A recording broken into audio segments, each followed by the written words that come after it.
안녕하세요. 원수를 외나무 다리에서 만났던 남자입니다.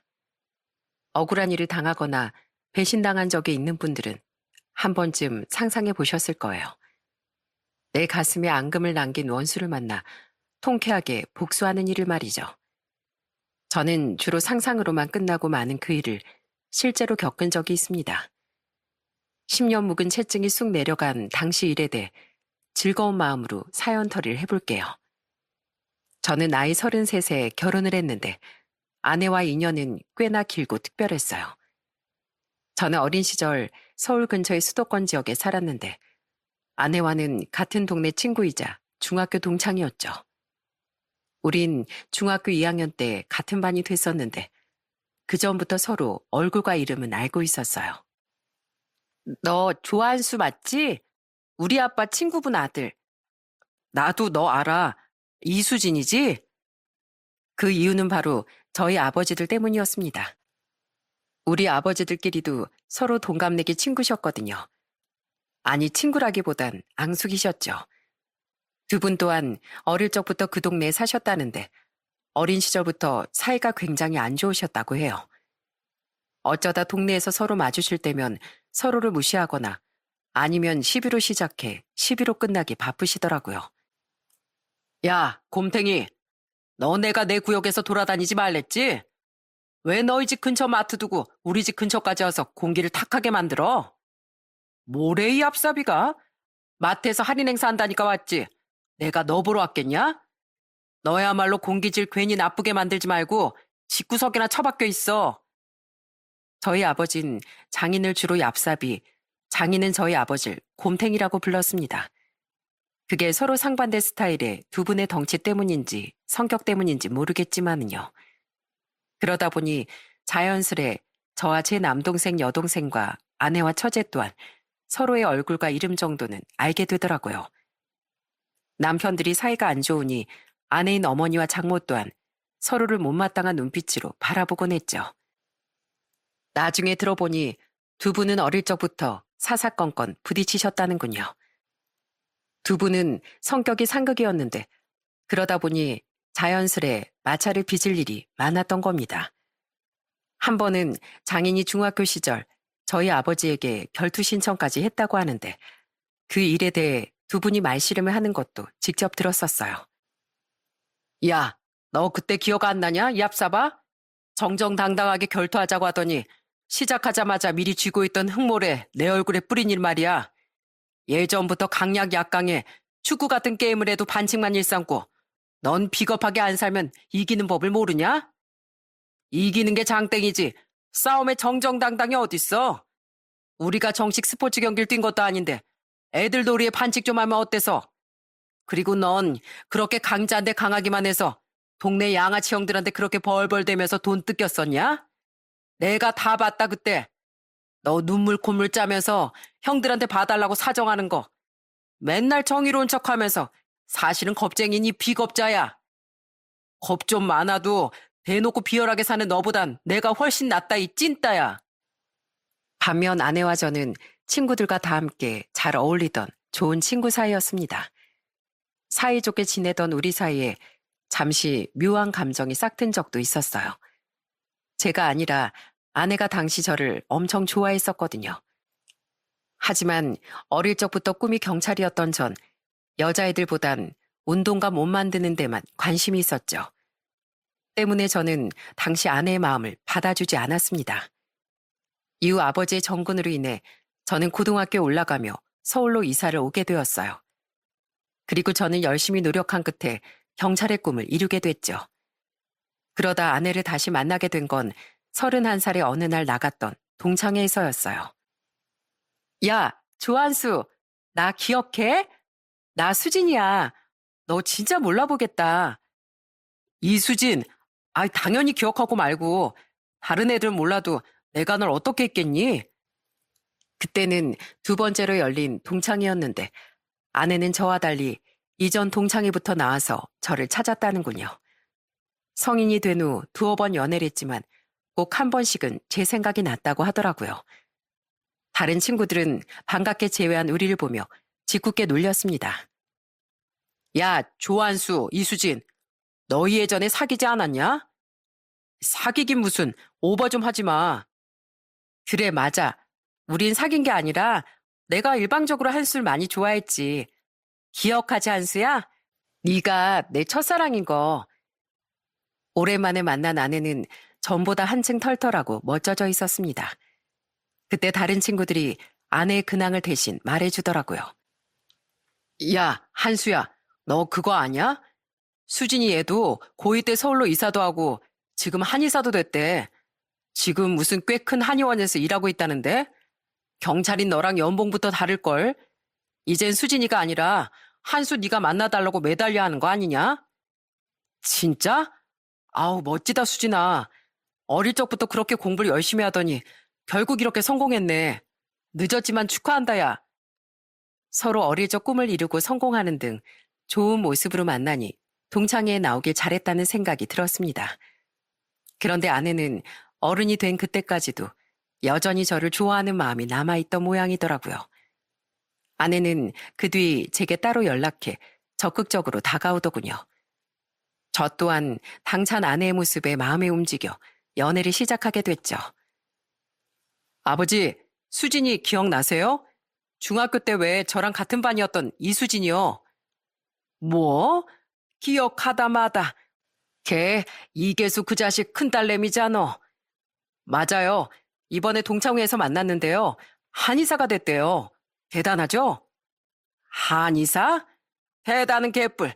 그놈 자식인데 인성이 훌륭해야 얼마나 훌륭하겠어. 너 걔랑 친하게 지내지 마라. 나쁜 물 옮아.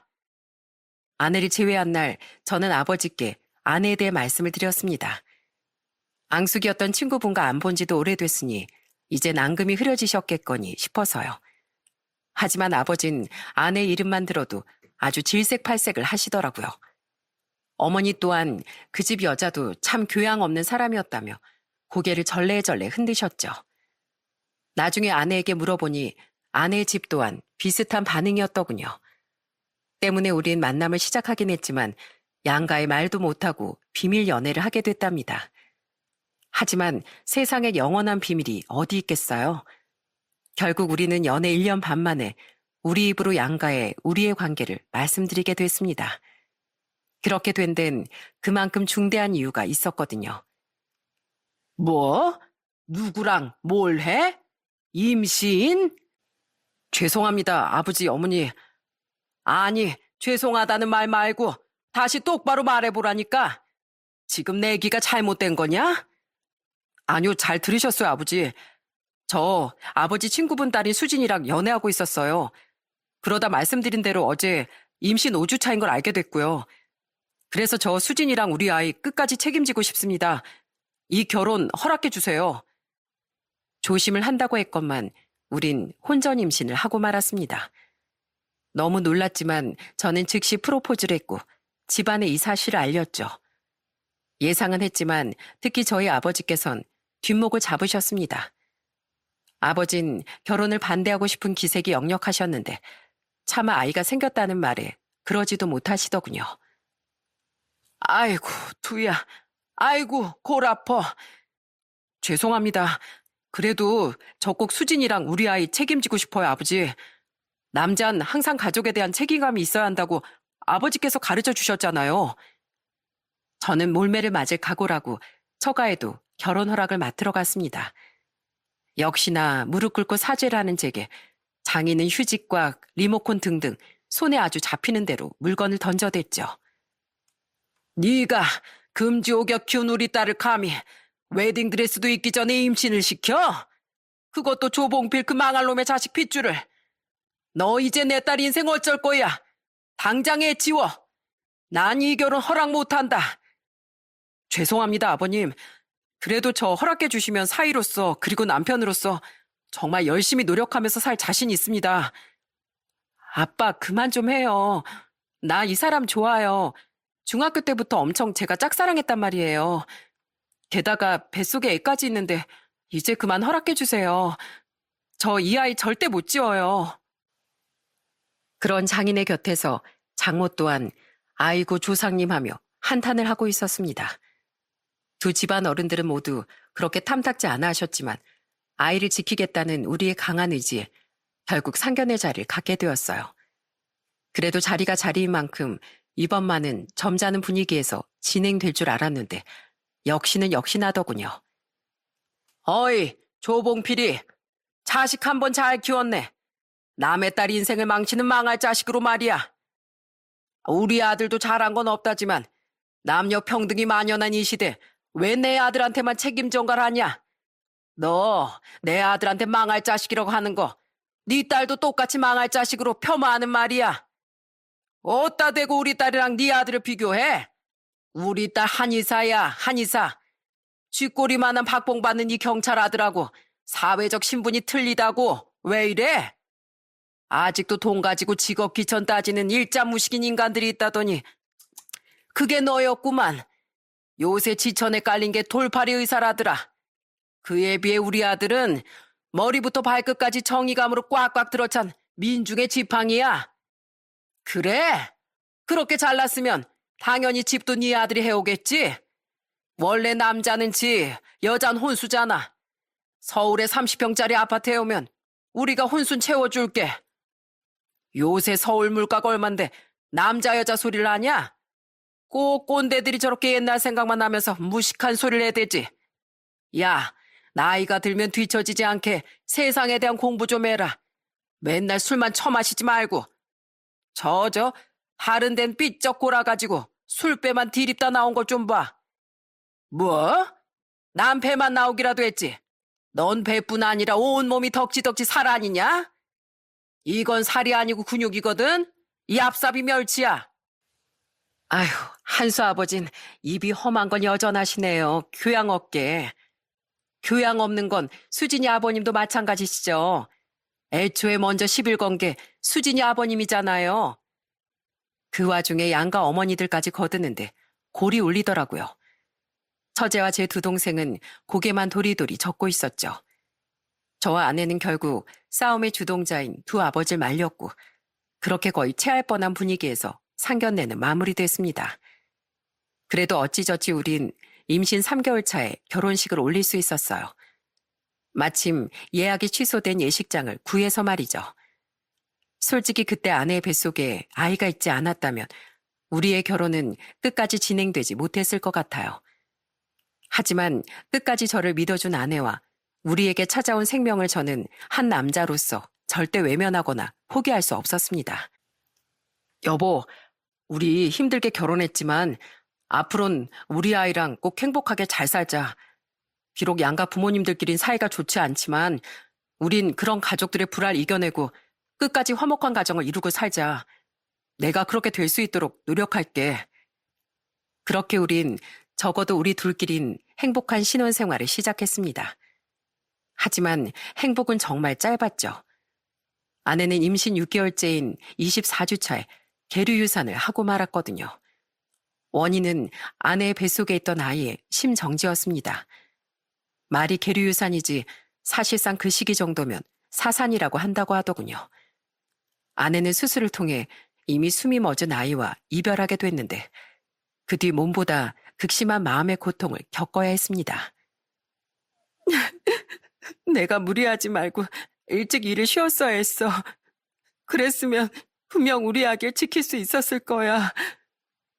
아내는 죄책감과 상실감으로 인한 우울증에 시달리며 한동안 정신과 치료까지 받았습니다.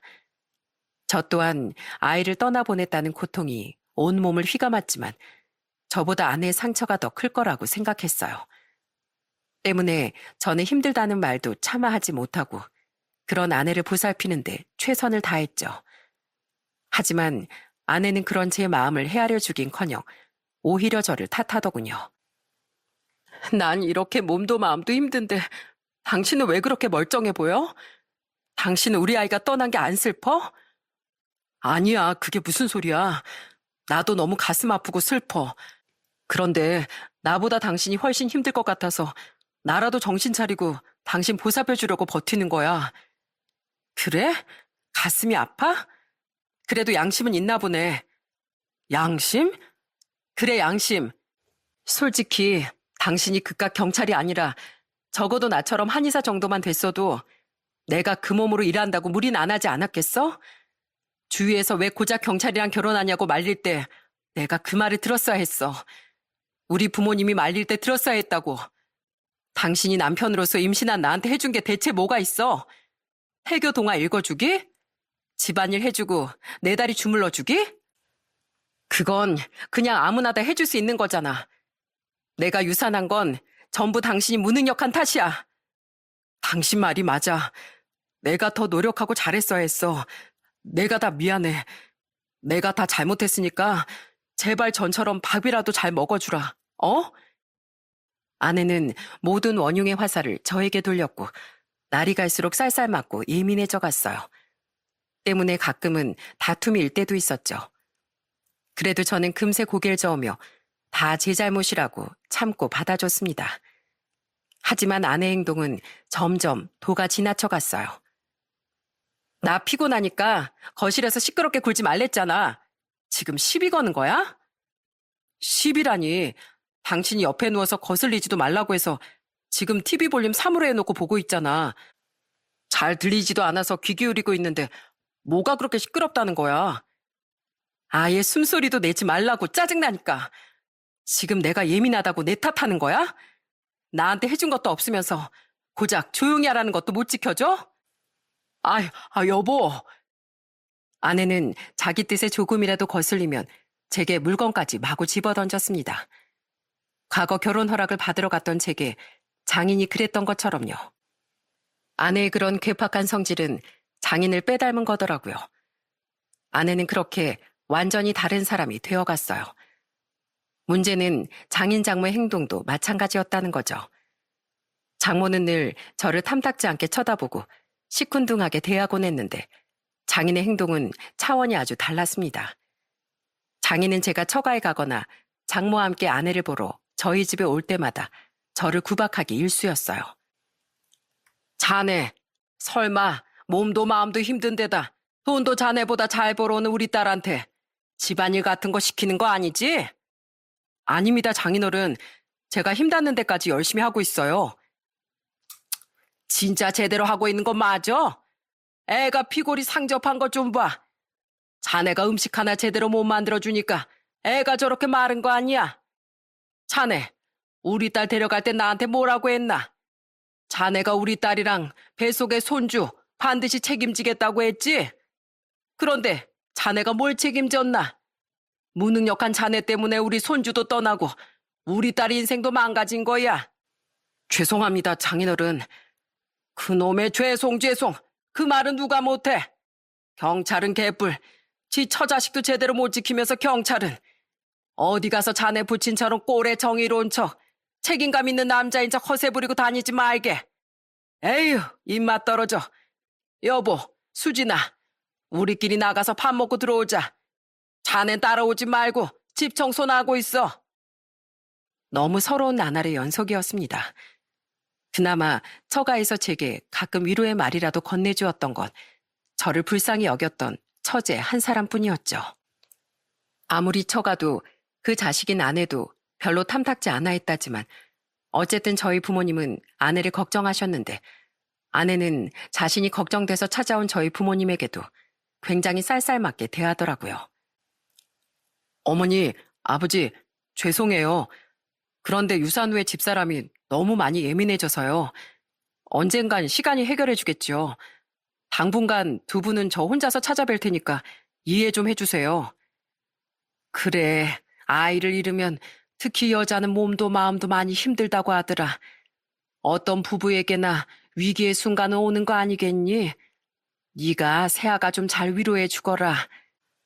에휴, 따지고 보면 네가 죄인도 아닌데 난 너무 속상하다. 설마 너 그 이계수 자식한테 구박당하고 그런 건 아니냐? 그놈 성격에 그런 꼬투린 작고도 남을 놈이야. 괜찮아요. 설사 그렇다고 한들 이건 제가 감당해내야 할 일인걸요. 그러니까 아버지, 지금은 그냥 저 믿고 지켜봐 주세요. 어머닌 같은 여자로서 아내를 많이 안타까워하셨고 아버진 장인의 성격을 안다며 저를 걱정하셨어요. 하지만 저는 이제 한 가정의 가장이니 스스로의 힘으로 헤쳐나가고 싶었습니다. 물론 힘이 들긴 했지만 남편이라면 아내가 힘들 때 때론 모든 걸 다 받아줄 수 있는 사람이 돼야 한다고 생각했으니까요. 하지만 아내와 저 중 저 혼자만 처절하게 부부로서의 의리를 지키고 있었더군요. 그 사실을 깨달았을 땐 이미 늦었지만은요. 당신 또 처가 가는 거야? 내가 우리 부모님 집 가는데 뭐 문제 있어? 처가에 갈 수야 있지만 당신 요즘 집보다 처가에 가 있는 시간이 월등하게 많은 거 알아? 난 요즘 내가 당신이랑 사는 건지 나 혼자 사는 집에 당신이 가끔 들르러만 오는 건지 헷갈려. 이 집에 있으면 자꾸 떠나보낸 우리 아이 생각만 나서 괴로운데 어쩌라고 그럼. 날 위해서 뭐든지 다 해줄 수 있다더니 왜 이렇게 불만이 많아? 아내는 점점 집보다 처가에 가 있는 시간이 많아졌습니다. 힘든 마음에 부모님 곁이 편할 수도 있으니 처음엔 이해했어요. 하지만 갈수록 외박이 잦고 아내의 모습을 보기도 힘들어지자 저도 사람인지라 불만이 생겼죠. 그런데 아내는 그런 저를 오히려 이해심 없는 사람이라고 타박하더라고요. 저는 그렇게 결혼 전보다 훨씬 외롭고 답답한 시간을 보내고 있었습니다. 그리고 유산 후 1년 9개월이 지난 어느 날 아내는 제게 충격적인 통보를 하더군요. 나 더 이상 당신이랑 살기 싫어. 이혼해줘. 어차피 우리 아이도 없고 생각해보니까 당신하고 나하고 원래 애초부터 직업도 벌이도 다른 세계 사람들이었어. 게다가 양가 부모님도 처음부터 반대하는 결혼이었고 말이야. 그리고 우리 엄마가 점을 보고 왔는데 당신하고 나 상극이래. 둘 중에 한 명은 잘못하면 죽을 수도 있으니까 빨리 이혼하라고 했대. 아내는 어떻게든 관계를 회복해보려는 제 노력을 짓밟듯 이혼을 통보한 겁니다. 저는 너무 큰 상처를 받아 말했어요. 어떻게 결혼한 지 2년도 안 돼서 이혼을 하자고 할 수 있어? 비록 소중한 우리 아이는 잃었지만 당신만은 어떻게든 지켜주기 위해 난 최선을 다했어. 근데 당신은 어땠어? 당신 부모님이랑 같이 나를 탓하고 무시하기만 하고 내 상처를 보듬어 주려는 노력은 하지도 않았잖아. 그런데 그런 나한테 어떻게 미안하다는 말 한마디 없이 당연하게 이혼을 통보해? 나도 아쉽지. 잘 살아보려고 한 결혼인데 이렇게 된 거. 근데 우리 아이가 떠나면서부터 우리 관계도 그렇게 끝이 났던 거야. 난 벌이도 시원찮고 별 볼 일도 없는 당신한테 더는 마음 없으니까 우리 깔끔하게 이혼하자. 마음 없는 결혼 생활은 서로를 더 불행하게 만들 뿐이야. 나 씻으러 들어갈 테니까 당신도 마음 정리 좀 해봐.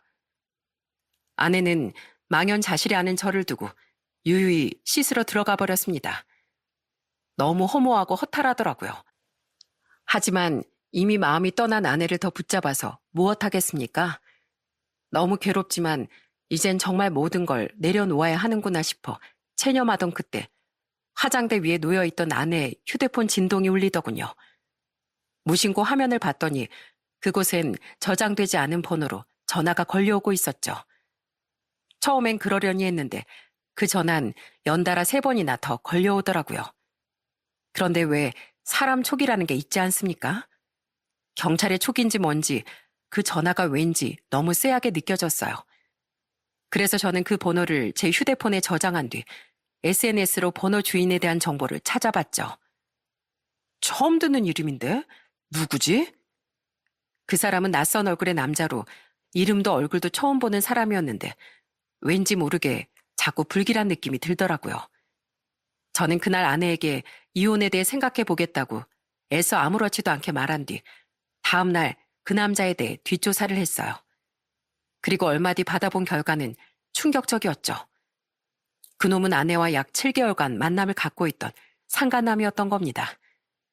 그놈은 돈 좀 있는 사업가 집안의 아들이었는데 심지어 한 번 이혼까지 한 놈이더라고요.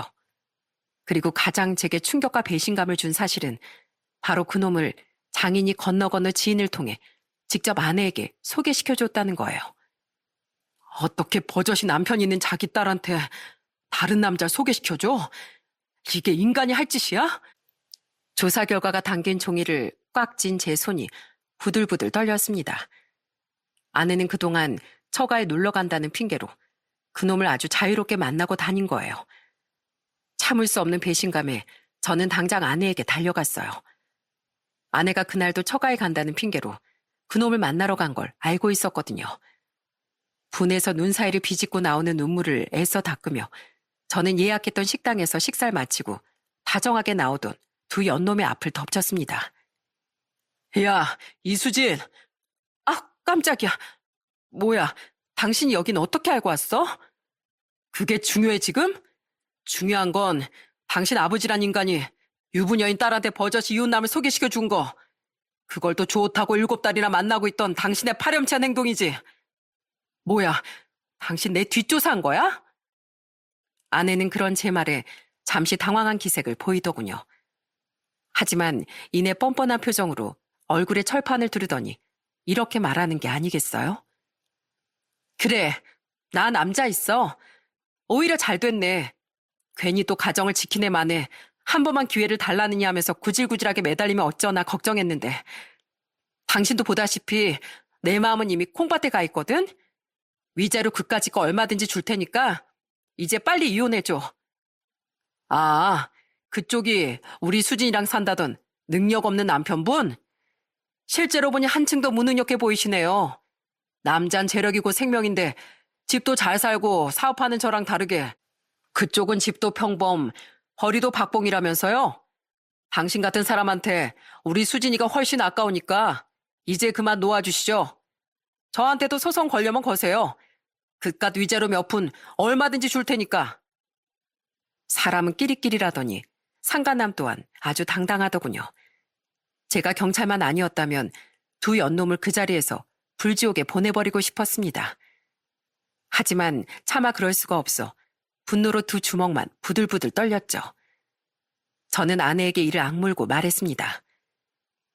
나는 내가 똑똑하고 현명한 놈으로 자랐다고 생각했는데 내 착각이었나 보다. 오히려 중학생 시절의 어린 내가 네 그 썩은 떡잎을 똑똑하게 알아봤던 거야. 그랬으니 나 좋다고 쫓아다니던 네 마음을 안 받아줬겠지. 그래, 분하겠지. 어디 네 마음대로 떠들어봐. 그래봤자 패배자의 마지막 발악 아니겠어? 패배자? 그래, 지금은 네 눈에 내가 패배자로 보일 수 있겠지. 그런데 떳떳하지 못한 행동으로 남의 가슴에 상처 주는 게 나는 승리라고 생각 안 해. 당신과 난 싸움으로 인한 승자 패자가 아니라 그냥 가해자와 피해자일 뿐이니까. 우리 아버지 말씀이 맞았어. 당신은 비겁하고 비열한 당신 아버지랑 본성이 똑같은 인간이야. 오히려 이 기회에 당신 실체를 똑똑히 알려줘서 고마워. 평생 내 인생 당신 같은 여자 때문에 말아먹을 뻔한 거 고작 2년도 안 돼서 도망치게 해줘서 말이야. 아, 이봐요, 당신. 아무리 그래도 당신 아내한테 너무 말이 심한 거 아닙니까? 누가 내 아내야? 이젠 당신 아내가 되겠네. 어디 저런 사람 마음을 휴지 조각 취급하는 쓰레기 데리고 가서 잘 한번 살아봐. 뭐 오물이랑 쓰레기랑 만나면 거기서 거기겠지만. 이혼? 그래, 해줄게. 나도 바라는 바야. 그리고 당신 내가 장담하는데 당신 나 같은 남편 놓친 거 나중엔 땅을 치고 후회할 거야. 상처 입은 아내를 보살피기 위해 그 어떤 것도 감내할 수 있던 나 같은 사람 당신은 2번 다시 못 만날 테니까. 저는 분노로 부들대는 목소리를 애써 침착하게 내리누르며 그 연놈들에게 독서를 퍼붓고는 몸을 돌렸습니다. 뒤에선 할 말이 없었는지 연신 뭐야 어이없어 하고 중얼거리는 아내와 그놈의 목소리가 들려왔죠. 저는 아내와 잠시도 마주치기 싫어서 짐을 싸서 집에서 나와 부모님 댁으로 향했어요. 동생들은 각각 지방에 나가서 살고 있었던 터라 집에 다행히 방이 많이 남았었거든요.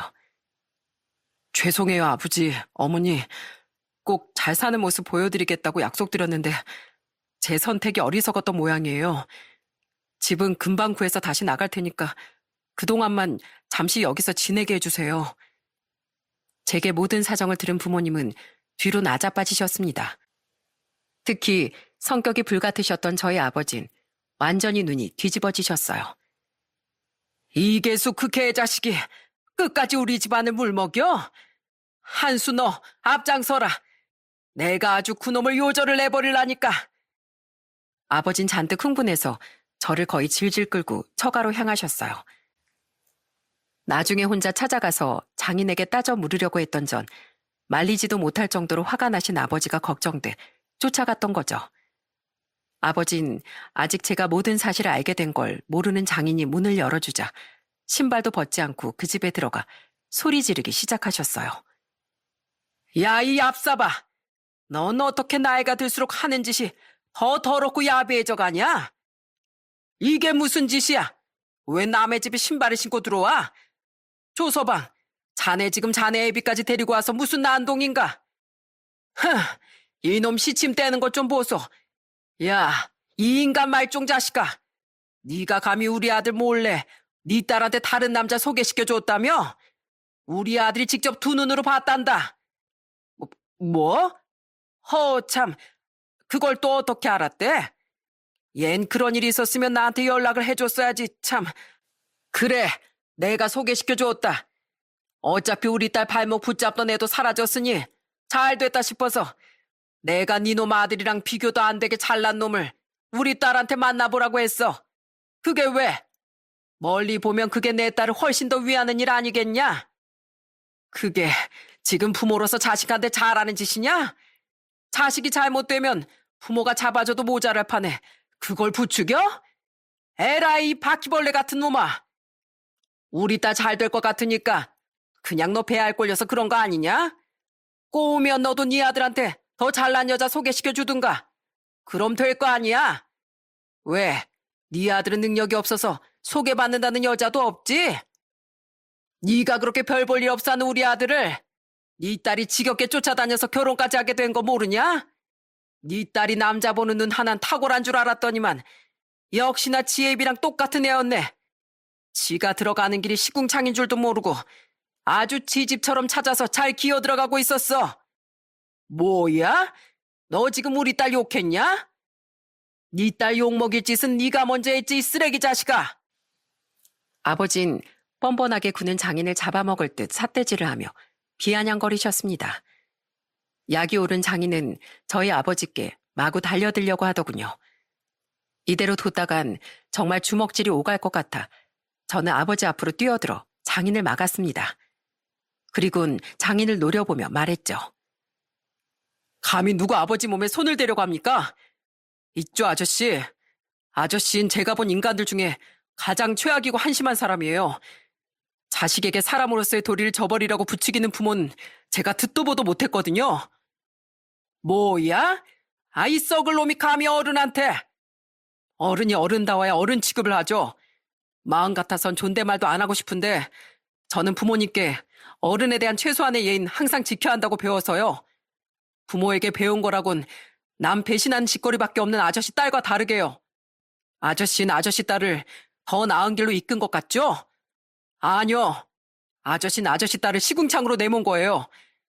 사람 도리를 저버린 사람에게 꽃길이 펼쳐져 있겠어요? 저는 이만 이 쓰레기 같은 집안에서 빠질 테니까 시궁창 냄새나는 사람들끼리 잘 사세요. 아버지, 이만하면 할 만큼 해주셨어요. 우리 이만 가요. 가긴 어딜 가. 내 저놓고를 아주 묵사발을 내줘야. 그래봤자 아버지 주먹만 아파요. 저런 인간들한텐 그럴 가치도 없어요. 장모는 그 와중에 아들도 아비도 똑같이 가진 것 없는 인간들이 자존심만 있다며 비아냥대더군요. 어머니의 말씀대로 참 교양 없는 사람이었죠. 그렇게 일이 마무리된 줄 알았건만 아버진 장인에게 한 방 못 먹여준 것이 계속 분하셨던 모양입니다. 아버진 그 뒤 인맥이라는 인맥은 다 끌어모아서 친구들 모임, 원래 사셨던 지역의 모임에 장인의 실체를 낱낱이 까발리셨어요. 장인은 열이 받아서 아버지께 전화를 걸었는데 어찌나 목소리가 크던지 저한테까지 소리가 다 들리더군요. 야, 이 자식아! 지금 너랑 나랑 같이 아는 사람들 죄다 전화와서 나한테 욕짓거리하고 난리도 아니야. 인간이 왜 그러고 사냐고. 나이값도 못하는 버러지라고 아주 난리라고. 왜 집안일을 다른 사람들한테까지 퍼뜨려? 나한테 비겁하다 어쩌다 하더니 정정당당하지 못하게. 네가 그랬잖아. 개싸움에 정정당당이 어딨어? 시비는 네가 먼저 걸었어. 똥밭에 뒹군 개놈을 똥 묻은 개라고 소문내는 게 뭐가 잘못이야? 개 짖는 소리 그만하고 끊어.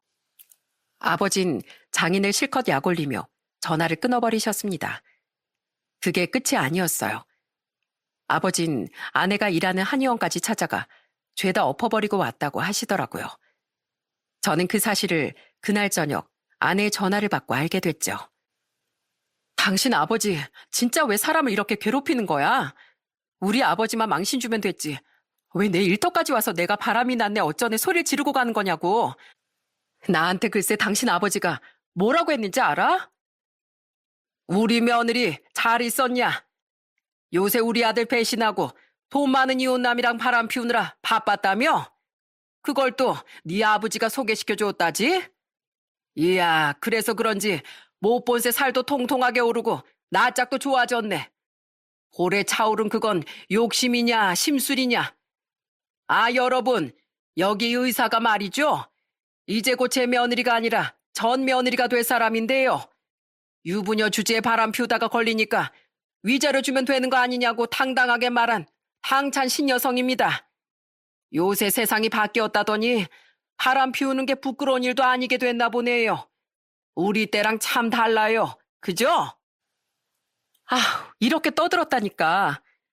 가뜩이나 우리 한의원 대부분 환자들이 최소 5, 60대 이상인 분들인데 바람이란 단어에 얼마나 예민하게 구는 분들인 줄 알아? 나 덕분에 개망신 당하고 오늘 진료도 다 망쳤다고. 원장님께도 불려가서 엄청 깨지고 하루 종일 한의원 사람들 손님들 수군대는 소리 듣다가 도망치듯이 퇴근했다고. 아, 이제 내 이미지 어쩔 거야? 그 이미지를 우리 아버지가 만들었어?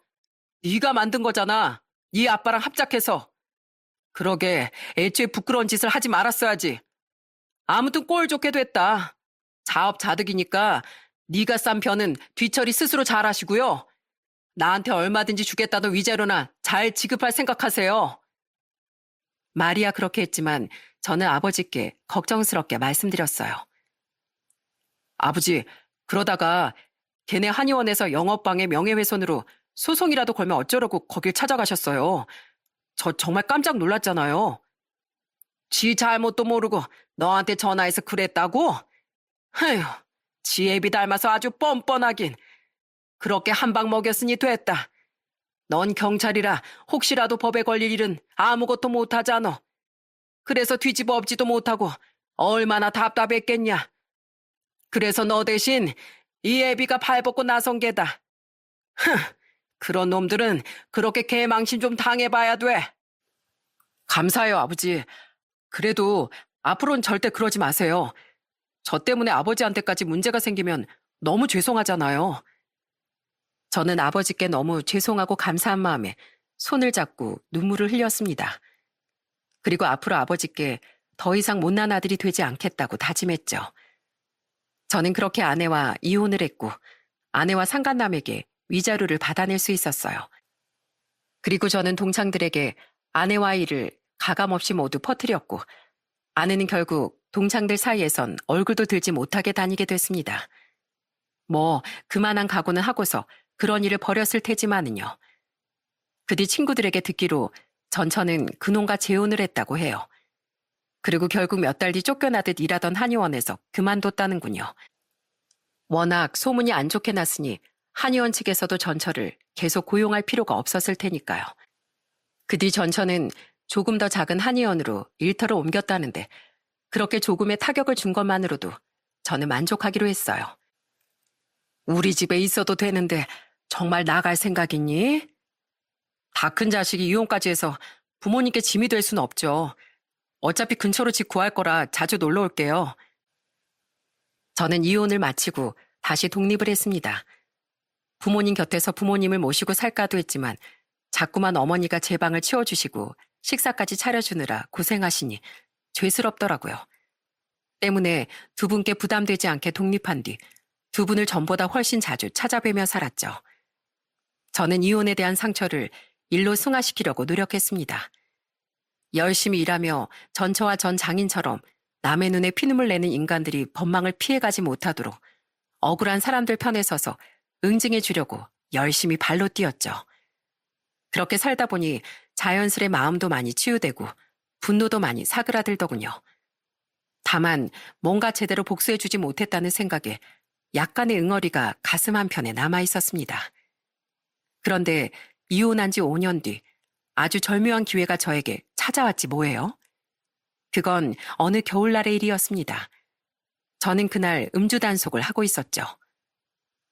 뭐야, 저 택시기사 분명 술 먹은 것 같은데? 저는 마치 사람이 휘청거리듯 차선을 오락가락하던 택시를 보게 됐어요. 택시 기사나 손님에게 항의받는 경우가 많아 택시는 단속을 하지 않는 경우도 많았는데 저 택시는 분명 문제가 있다 싶어 저는 택시를 세웠습니다. 음주 단속 중입니다. 창문 좀 열어주세요. 저는 창문을 두드리며 기사에게 말했어요. 그런데 그 기사는 분명 캥기는 게 있는지 창문을 열지 않고 버티더군요. 저는 창문을 계속 두드리며 보챘어요. 버티셔도 소용없습니다. 얼른 여세요. 결국 그 기사는 창문을 스르르 내리더군요. 역시나 창문을 내리자마자 차 안에서 술 냄새가 훅 풍기더라고요. 그런데 택시 기사는 제 쪽을 보지도 않고 고의로 얼굴을 숨기듯 고개를 푹 숙이고 있더라고요. 이보세요, 선생님. 자꾸 이러시면 선생님께도 별로 좋을 게 없습니다. 얼른 협조해 주세요. 아, 예. 그제야 기사는 슬그머니 고개를 들었는데 기사를 본 순간 저는 소스라치게 놀라고 말았어요. 그 사람은 바로 5년 전 저를 이혼시킨 장본인, 전 장인이었거든요. 장인은 멀리서 저를 알아보고 어떻게든 저를 모른 척하려고 안간힘을 썼던 겁니다. 저는 하필 이런 데서 이 인간을 마주치나 싶어 웃기기도 황당하기도 해 과장된 목소리로 인사했어요. 아이고, 이게 누구십니까? 5년 전에 절 손수 이혼시킨 전 장인 아니십니까? 아이고, 뭐 이런 데서 다 보는구만. 그래, 잘 지냈나? 당연하죠. 그 상종 못할 더러운 집구석에서 빠져나왔는데요. 됐고요. 저 공무집행 중입니다. 지금 술 드신 것 같은데 얼른 푸세요. 저는 내심 속으로 요놈 잘 걸렸다 싶었습니다. 술을 분명히 먹은 게 뻔하니 저는 장인에게 음주 측정기에 입김을 불기를 재촉했어요. 그러자 장인은 쓸데없이 버티려고 들더군요. 이계수 씨, 이거 버틴다고 끝날 일이 아닌 거 아시죠? 얼른 부세요. 자꾸 이러면 처벌받을 수도 있습니다. 알았네. 부네, 불어. 여보세요. 지금 장난합니까? 처벌이란 소리에 결국 장인은 슬그머니 측정기에 바람을 불더군요. 그런데 웃긴 게 뭔지 아시나요? 장인은 입으로 바람을 분 게 아니라 입은 신용만 할 뿐 콧바람을 불더라고요. 순간 너무 웃겼던 저는 이를 꽉 물고 다시 불라고 말했습니다. 그때 전 장인은 다시 한번 또 입으로 부는 연기를 하며 콧바람을 불더군요. 그 순간 콧물 한 방울이 발사되는데 더럽기도 하고 배가 찢어지게 웃기기도 해서 참기가 정말 힘들었죠. 마지막 기회입니다. 이번엔 제대로 부세요. 저는 제가 낼 수 있는 최대한의 근엄한 목소리로 장인에게 다시 말했어요. 그러자 그제야 장인은 제게 애원을 하기 시작하더군요. 이보게, 조서방, 제발 한 번만 봐주게. 그래, 나 술 마셨네. 저녁을 먹다 보니까 제육맛이 아주 기가 막혀서 소주가 술술 들어가더라고. 그래도 나 안전운전했네.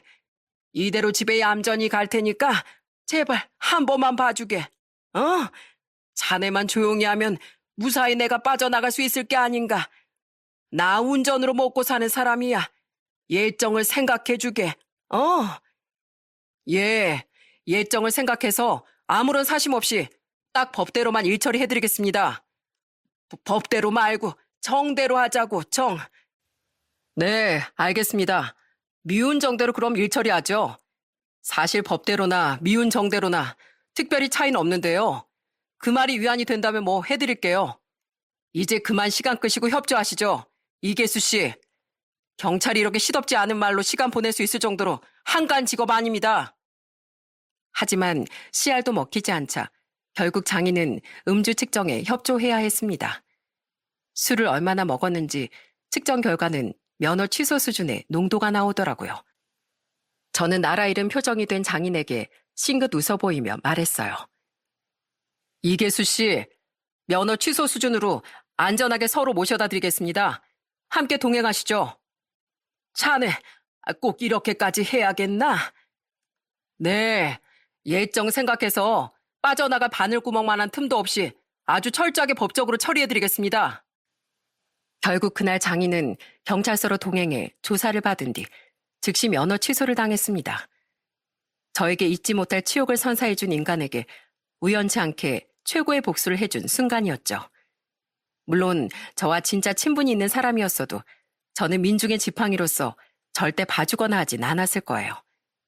그래도 그런 외나무 다리에서 원수를 만나 정당하게 복수하니 기분이 참 통쾌하더라고요. 저는 그날 늦은 밤 집으로 돌아가는 길에 아버지께 그날 일을 말씀드렸어요. 그러자 아버진 아주 박장대소를 하시더군요. 아하하하, 이야, 이 앞사비 자식 아주 제대로 걸렸구만. 어떻게 이 넓은 서울에서 그것도 그 많은 경찰들 중에 하필 너한테 걸렸냐? 아주 속이 시원하다, 시원해. 그놈은 원래부터 싹수가 아주 노란 놈이었어. 술을 그렇게 맨날 들이키더니 결국 술로 나락을 가는구만. 그래도 네가 타이밍 좋게 잡아서 엄한 피해자가 생기지 않은 게 다행이구나. 아, 오늘은 속 시원한데 사이다나 한 사발 마시고 자야겠다. 우리 아들, 너도 오늘은 두 발 뻗고 푹 자. 아버지 말씀처럼 저는 그날 정말 단잠을 잤습니다. 이제야 가슴속에 있던 작은 응어리가 싹 씻겨나가는 기분이었거든요. 이젠 정말로 그 집 인간들에 대해선 생각도 않고 잘 살아갈 수 있을 것 같았죠. 이후 시간이 흘러 전 장인은 1,000만 원이 넘는 금액의 벌금을 물어야 했고 택시 기사라는 직업도 당연히 영영 잃게 됐어요. 나중에 동창들을 통해 안 사실인데 전처는 재혼한 그놈과 이미 재혼 4년 뒤 이혼했다고 하더군요. 사업체를 운영했던 그놈은 알고 보니 사업 말아먹기에 달인이었다네요. 사업에 미쳐서 자기 부모 돈을 계속 끌어다 쓰다가 재혼한 지 얼마 안 된 시기에 결국 절연당하고 전처가 모아둔 돈도 사업에 전부 끌어썼다가 또다시 망해버렸다고 합니다. 그렇게 빈털터리가 된 전처는 그놈과 갈라서고 지금 자기 부모 집에 들어가서 살고 있다고 하네요. 아마 이혼을 벌써 2번이나 했으니 앞으로 또 결혼하긴 쉽지 않을 거라고 생각해요. 건너 전 처제가 결혼했다는 소식은 들었는데 그 집에서 유일하게 제대로 된 사람이었던 처제가 그 소굴에서 벗어났다는 사실을 마음속으로나마 축하해줬죠. 야, 한수야, 이수진 개 진짜 뻔뻔하다. 요즘 얼굴에 무슨 철판을 깔았는지 은근슬쩍 동창애들한테 전화해서 네 소식을 물어본대. 그리고 은근하게 너랑 다시 만날 자리 좀 마련해달라고 부탁하는 모양인데 애들이 미쳤다고 걔 말을 들어주겠냐? 그리고 우습게도 요즘 전처는 친구들을 통해 저와의 만남을 다시 시도하는 것 같더군요. 역시 한수 같은 남자가 진국이었다느니 돈은 중요하지 않았다느니 하면서 불쌍한 척을 하는 모양인데 정말 한심하기 짝이 없었죠. 저는 제게 말을 전해준 몇몇 친구들에게 이렇게만 말해줬네요. 꿈 깨라 그래라. 제가 앞으로 또 새로운 인연을 만날 수 있을지 모르겠지만 지금은 갈수록 연로해지시는 부모님을 자주 찾아뵙고 보살펴드리는데 최선을 다하며 듬직한 민중의 지팡이로서 살아갈 생각입니다. 제가 제대로 된 사람이면 언젠간 정말로 전처 같은 사람이 아니라 진국인 사람을 만날 수 있겠거니 마음 편히 생각하면서요. 마치 제가 이혼한 뒤 좋은 사람을 만나 각각 결혼한 제 2 동생처럼 말입니다. 많은 시행착오를 겪은 만큼 앞으로의 제 인생엔 좋은 날이 더 가득하겠죠? 물론 제 사연처럼 억울한 일을 당한 분들 모두에게 이런 통쾌한 복수의 기회가 찾아오진 않을 수도 있습니다. 하지만 진정한 복수는 그들에게 되갚아주는 게 아니라 여러분이 그들은 신경조차 쓰이지 않을 정도로 더 행복하게 잘 살아가는 일 아니겠어요? 여러분의 진정한 복수를 같은 아픔을 가진 한 사람으로서 진심으로 응원하겠습니다. 또한 마지막으로 세상 곳곳에서 민중을 위해 힘쓰고 계신 많은 경찰분들께 응원의 말씀을 남기고 싶네요. 비록 가끔 무시도 받고 손가락질도 받는 등 고난도 많지만 그래도 우리 한 사람 한 사람의 정의로움이 결국 세상을 바른 길로 이끈다는 믿음을 가지고 성실히 국민을 위해 모두 함께 일해 나갔으면 좋겠습니다. 항상 일선에서 최선을 다하는 우리 경찰관님들 늘 건강하시고 저도 같은 경찰로서 응원할게요. 화이팅!